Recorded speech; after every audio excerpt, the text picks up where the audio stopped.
মূল প্রশ্ন হলো আমাদের মত এত বেশি কেন, এইটা এত মত বেশি বক্তব্য দিচ্ছেন, সব শুনলাম, আমাদের মধ্যে দ্বিধাবন্ধ পাড়াই দিচ্ছেন তো আপনারা। একজন বললো যে নামাজ হবে না, আচ্ছা আদৌ হবে না, আচ্ছা তিনি খুব নাম করা উচিত, 5 জনের মধ্যে তিনি প্রথম। আচ্ছা 2 জন বললো আদৌ নামাজ হবে না, পিছনে আরামদায়ক সূরা যদি না পড়ে। আচ্ছা তারপর একজন বললো না আরামদায়ক পড়া যাবে না, একজন যখন জোরে ইমাম পড়বে তখন পিছনে পড়ার কোনো যুক্তি নেই। আচ্ছা 5 জনের 3 জন একমত, 2 জন একমত, আমরা কোন পথে যাব? এখানে বিষয়টা হলো ইখতিলাফ আলেমদের না বাবারে, আমার তো তাহলে এবার আমি একটু উত্তর দিই। সেটা হলো আমি তো অত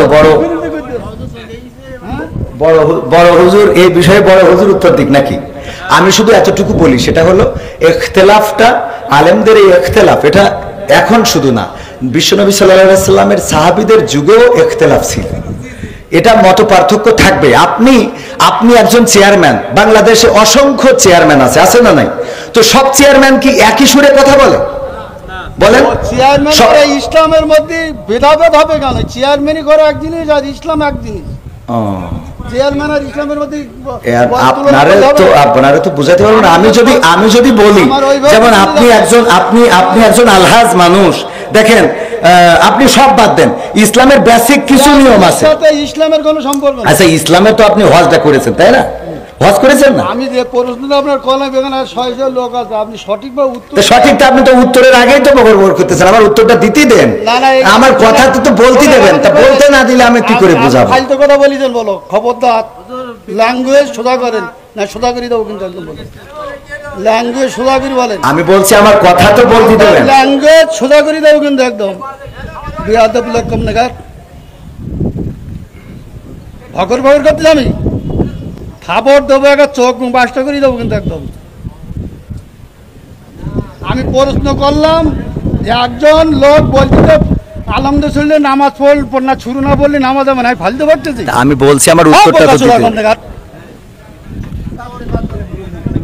কোন জায়গায় কি বলতে জানি যাই, পুকাতে কি লেগে বলে জানি যাই, বিয়াদব কম নাগাদ।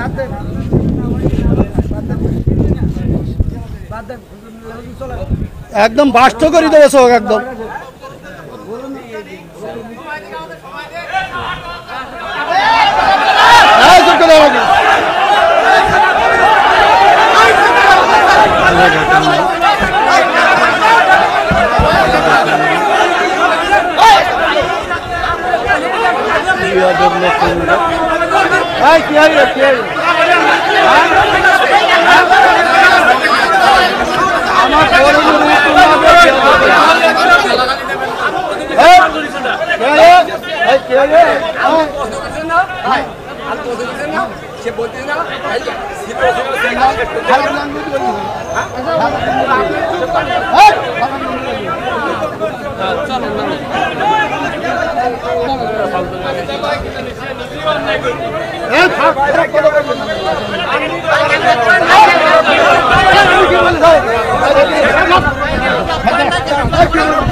একটু আওয়াজ করে বলুন, আদেশ করেছেন কে?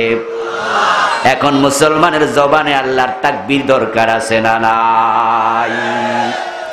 আল্লাহু আকবার এমন এক তাকবীর ধ্বনি যেটা আমাদের রক্তের সাথে মিশে আছে, আমাদের ধমনীর সাথে মিশে আছে। 5 বার মসজিদের মিনার থেকে আল্লাহু আকবার ধ্বনিত হয়। মুসলমানের সন্তান জন্ম নিলে কানের মাঝে আল্লাহু আকবার আওয়াজ পৌঁছে দেয়া হয়। ওই আল্লাহু আকবার যারা পছন্দ করে না, আল্লাহর কসম করে বলি তাদের ঈমান থাকবে না। এগুলো বেঈমান। যেই দলে গেলে, যাদের দলে গেলে আল্লাহর নাম নেওয়া যায় না, তাকবীর দেয়া যায় না, ওই দলের কর্মী সমর্থক হওয়া মুসলমানের জন্য জায়েজ নেই। হাদিসে আছে, কুল্লু আমরিন যিবালিন লাম ইউবদা বিইসমিল্লাহি ফাহুয়া আখতা ফাহুয়া আবতা। আল্লাহর হাবিব সাল্লাল্লাহু আলাইহি ওয়াসাল্লাম বলেছেন, মুসলমান যত কাজ করবে সব কাজের শুরুতে আল্লাহর নাম থাকবে। যেই কাজের শুরুতে আল্লাহর নাম নেবে না, ওই কাজের মাঝে আল্লাহ বরকত দেয় না। ওই কাজ বরকত শূন্য, লেজ কাটা, জড় কাটা, শিকড় কাটা। এই জন্য মুসলমানের জীবনে আল্লাহর নাম নাই এমন কোন কাজ নাই। ঘুম থেকে উঠতে আল্লাহর নাম আছে না নাই? আবার ঘুমাতে যাওয়ার সময় আল্লাহর নাম আছে না নাই? খাওয়ার সময় কার নাম? জোরে বলেন কার নাম? গাড়িতে উঠতে কার নাম? নৌকায় উঠতে কার নাম? আমার বন্ধু, আল্লাহর নাম নাই এমন জায়গা নাই। ইভেন মুসলমান যখন টয়লেটে ঢোকে তখন আল্লাহর নাম আছে না নাই? আল্লাহুম্মা ইন্নী আউযু বিকা মিনাল খুবসি ওয়াল খাবাইস। আল্লাহর নাম কোথায় নাই? সব কাজে শুরুতে কার নাম? ইভেন স্বামী যখন তার স্ত্রীর বিছানায় যায়, স্বামী স্ত্রী যখন শারীরিকভাবে একত্রিত হয়, শুরুতে কার নাম? বিসমিল্লাহ, আল্লাহুম্মা জান্নিবনা শাইতান ওয়া জান্নিবিশ শাইতানা মিম্মা রাযাকতানা। স্বামী তার স্ত্রীর কাছে যাবে, তখনও আল্লাহর নাম নিতে হয়। কাজ কোনটা আছে যেখানে আল্লাহর নাম নাই? তোমরা হতভাগা, তোমরা কপাল পোড়া যারা তোমাদের মিছিলের শুরুতে নারে তাকবীর বলতে পারো না। তোমরা হতভাগার দল। হম্মাম কাদের চৌধুরী নারে তাকবীর আল্লাহু আকবার বলেছে। জনসভার লাখ লাখ মানুষ তার নারে তাকবীরের সাথে আল্লাহর বড়ত্ব আল্লাহু আকবার ঘোষণা করেছে। কিন্তু পরবর্তীতে আমরা কি দেখলাম? টেলিভিশন চ্যানেলের কিছু সাংবাদিকের চুলকানি শুরু হয়ে গেছে। ওরা খবরের মাঝে বলতে শুরু করেছে হম্মাম কাদের চৌধুরী নাকি বিতর্কিত তাকবীর দিছে, স্লোগান দিছে। আল্লাহু আকবার মাঝে যারা বিতর্ক খুঁজবে, আমরা নিশ্চিত তাদের জন্মের মাঝে বিতর্ক আছে। তারা হালাল জাদা হতে পারে না। আল্লাহর ধ্বনি আল্লাহু আকবার দিটা কোন দলের স্লোগান না। আল্লাহু আকবার সব মুসলমানের স্লোগান বটে। এটাকে বিতর্কিত বলবা, তোমার ঈমান থাকবে না।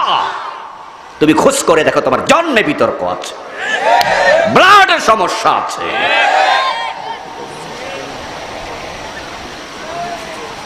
আমার ভাইয়েরা, রাসূলুল্লাহ সাল্লাল্লাহু আলাইহি ওয়াসাল্লামের চিন্তা কর্ম